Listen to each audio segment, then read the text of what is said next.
a couple of minutes ago, but we had to go back in and redo the broadcast. So I'm going back in. I'm going to redo what we just talked about. But before we get into that, I want to go ahead and put that disclaimer out there. Any and all information shared with you by Forex Tech Magazine should be considered to be for educational and entertainment purposes only. Uh, if you are in need of a financial advice, then our suggestion to you would be to seek out the assistance of a licensed competent advisor. So now that we got that out of the way, let's go ahead and get into this here. All right, so looking at some of these currency pairs, exactly like I spoke about earlier this week, last week, um, stay out of the Great Britain pound pairs until we got information that comes out about the Brexit. As you can see, leading up to the vote, price made a beeline towards, you know, trend lines. It made it towards your support and resistance lines.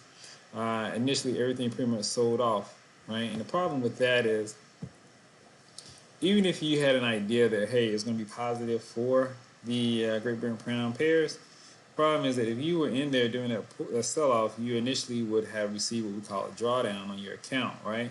In this particular case, price went down 233 pips. Now, most people accounts cannot sustain a 233 pip loss. Most people account cannot sustain a 200 pip loss, or even a 100 pip loss for that matter of fact, because most people tend to trade or tend to leverage up really high, use a lot of leverage when they trade. And so, therefore, what would typically happen is they probably got a margin call. If not, their stop losses probably got blown, especially if they had them tight. Just you had them like somewhere around a swing low, like you had it right here, right? Let's say you got in over here, believing that price is going to continue to push up. Guess what? You would have got tapped out of this trade, right? That's why I say wait until the market makes its move, then get it back in, right? Because look, the market made its move, pushes back up, pulls back down, and guess what? Now it gives you the ability to get in and ride price back up again, right? Now there's going to be a vote out later on today. It's going to be a vote of confidence for Theresa May, which is highly anticipated that she will win that vote, and price should continue, everything should continue as normal. Now you still may or may not want to get into these trades.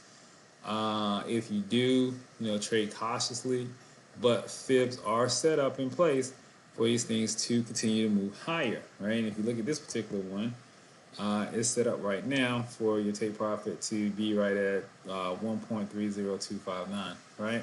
So if you look at the trade, definitely some possible trades to be made using the ABCD formula. Question is, do you want to take these trades? Do you want to get in?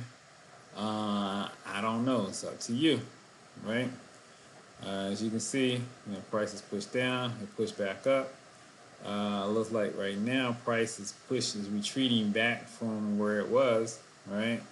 So that doesn't mean that price is still not going to push back up further, okay? This means taking a breather. And now price could continue to travel sideways for a bit and move back down. We never know about these things. That's the reason why we trade with stop losses, and the reason why we use the fibs, because it's not 100% accurate, but it does give us a little bit more of a insight into what the market is doing, so that way we have a little bit of in our mind anyway, competitive advantage when it comes down to trading, right? So I'm looking at bottom market. I'm just going to be honest with you. I'm looking at bottom market at this time, at this point. And so what I'm going to do tonight is I'm going to put on a couple of trades here in this demo account where I'm going to buy the market. We already got a trade going on in our live account for the Aussie US dollar, which we'll check that out in a moment. But we look pretty happy with that, right? We're pretty happy with that right now at the moment. Hopefully that one should close out here by tomorrow. And then we could be looking at taking a new trade, which may be in one of these pairs or maybe in the US Canadian dollar. Haven't really determined yet, but we will here momentarily.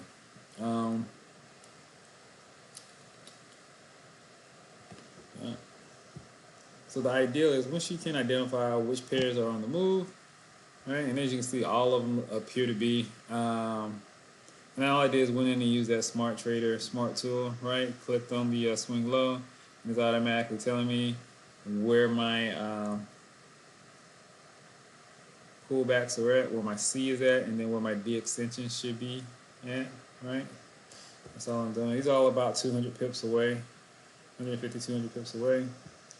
Another thing you can look at is also to your risk reward ratio, right? When you're coming through and you're trying to determine like which pair is going to be the better pair for me to try to trade.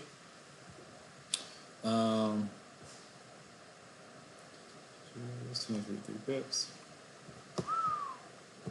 That's a huge loss if you don't get it right.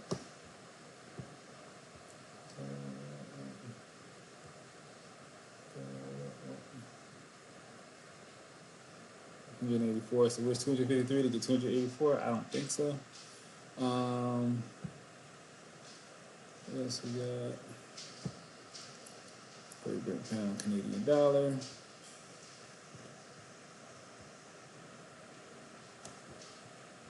I like this one better.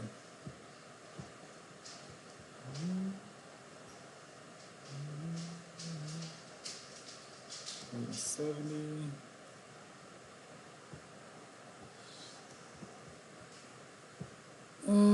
Is above the B, so we could technically put our stop loss back,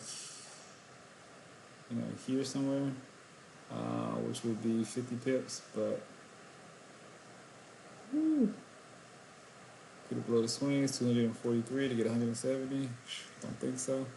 I like the idea of putting the stop loss back below here because you have to go through 2 layers of support and resistance before you crack back to that stop loss. And with that one, that would allow me to be able to probably even leverage up on this particular pair. We'll see though.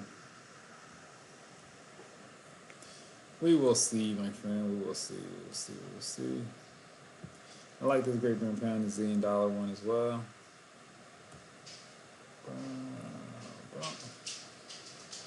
196 pips. I like that. How many pips?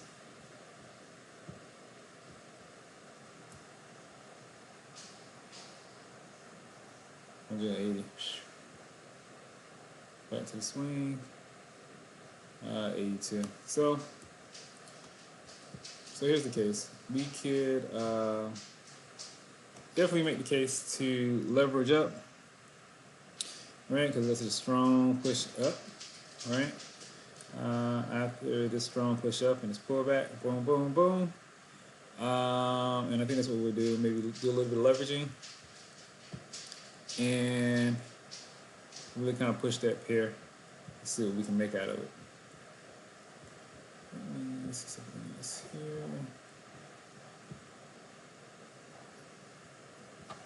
Why isn't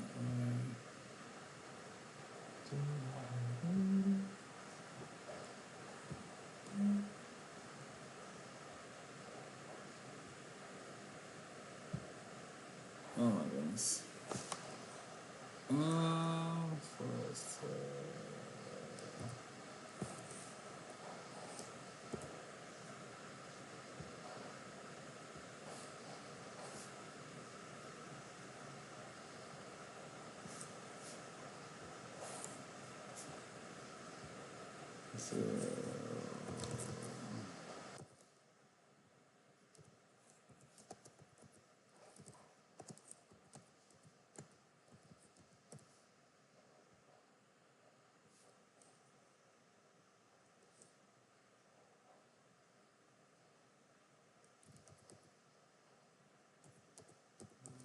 sorry guys, trying to take care of some technical difficulties just real quick.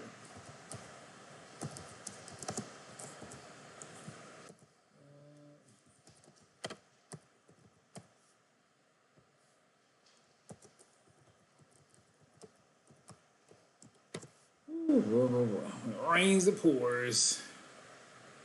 Boom, boom.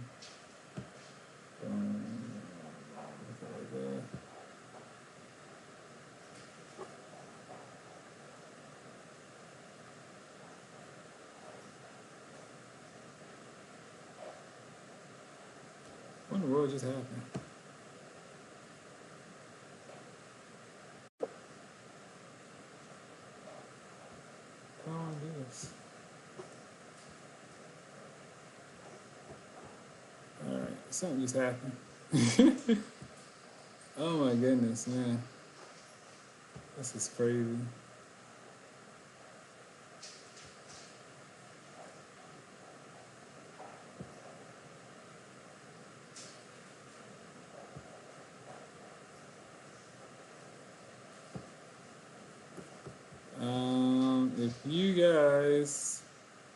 cannot see me, I apologize. This is crazy. I just I gotta go back and figure this out. But anyway, so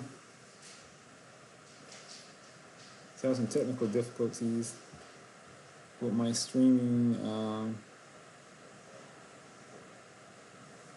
software. Ah man, it's crazy. All right, not gonna worry about it.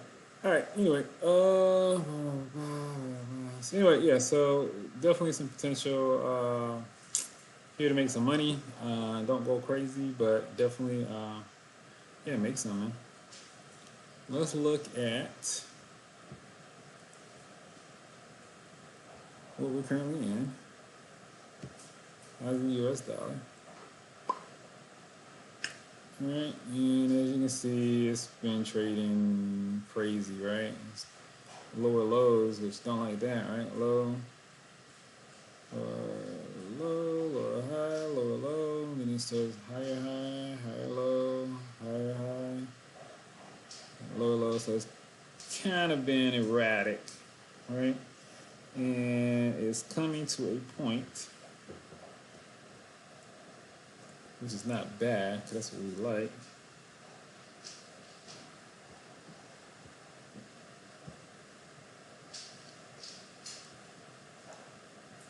It definitely comes to a point where you got to be careful with this particular pair because it could and will go one way or the other. Right now, it's been trading sideways pretty much for the last few days, right? So just kind of moving sideways, not really doing anything. Hasn't broken over that higher high. Hasn't really crashed through that lower low, right? It's just been moving sideways, right? And typically, after a pair moves sideways for so long of a time, it's gonna push either up or down. Typically, 70% of the time, it goes the way of the original direction. Which if that's the case, that's great because then the original direction was moving up, right? So that means we'll continue to get our push back up. There is some talk that this thing may move down, and that's just because of slowdown in China. But we will see. We're not that far off from our price target. I don't want to pull it early. I want to go ahead and wait for these fibs to go ahead and do what they do. But if I have to, I will. 37 pips away, which is not bad.